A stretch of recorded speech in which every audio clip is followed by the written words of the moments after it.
साधु पागल या राजा। एक बार दुष्यंत नाम का एक राजा था। वो बहुत ही घमंडी था। एक दिन वो अपने रथ पर सवार होकर शमशान के पास से होकर जा रहा था। तभी राजा दुष्यंत की नजर एक साधु पर पड़ी। उन्होंने उस साधु से पूछा, आप नगर या कुटिया छोड़कर इस शमशान के पास क्यों बैठे हो। साधु ने राजा दुष्यंत की बात सुनकर राजा से कहा कि मैं कुटिया या नगर में जाकर क्या करूँगा, जबकि एक दिन आना मुझे यही है और नगर के सभी लोगों को एक न एक दिन तो यहीं आना ही पड़ेगा, इसलिए मैं पहले से यहाँ आकर बैठ गया हूँ।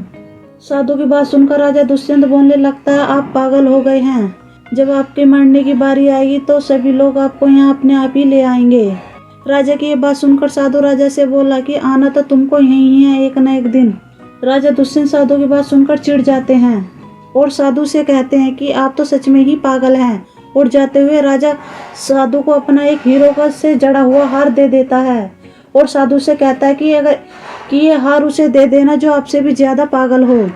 अब कुछ वर्ष तक राजा दुष्यंत अपने काम काज में इतना व्यस्त हो जाता है कि साधु की बात भूल जाता है। एक दिन राजा दुष्यंत की तबीयत बहुत ही ज्यादा खराब हो जाती है।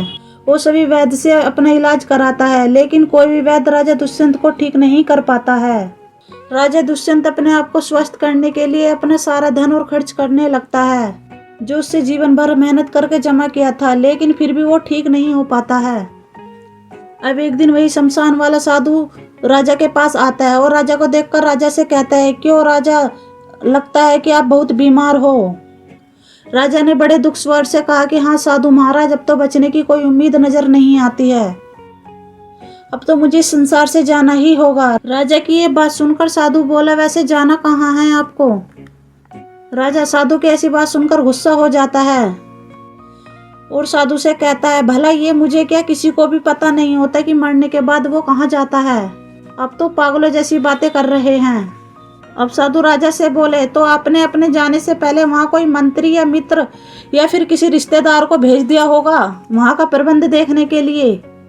राजा ने अब साधु को पहचान लिया कि ये तो वही शमशान वाला पागल साधु है, तभी पागलों जैसी बात कर रहा है।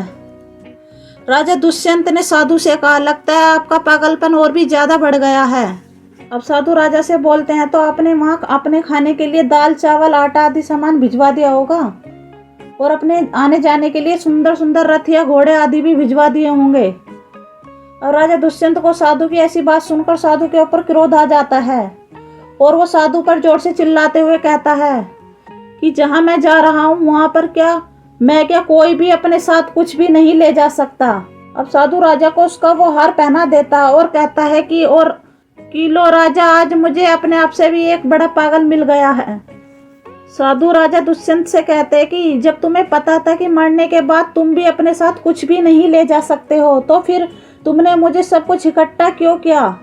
अब साधु की बात सुनकर राजा दुष्यंत की आंखें खुल जाती है और समझ जाता है कि सच में पागल साधु नहीं, वो खुद था। और राजा दुष्यंत नहीं, ज्यादातर लोग भी यही हाल है। फ्रेंड्स, आपको आपके किसी चाहने वाले की कसम नहीं दूंगी। अगर आपको ये कहानी सच में अच्छी लगी तो वीडियो को लाइक और चैनल को सब्सक्राइब जरूर करें।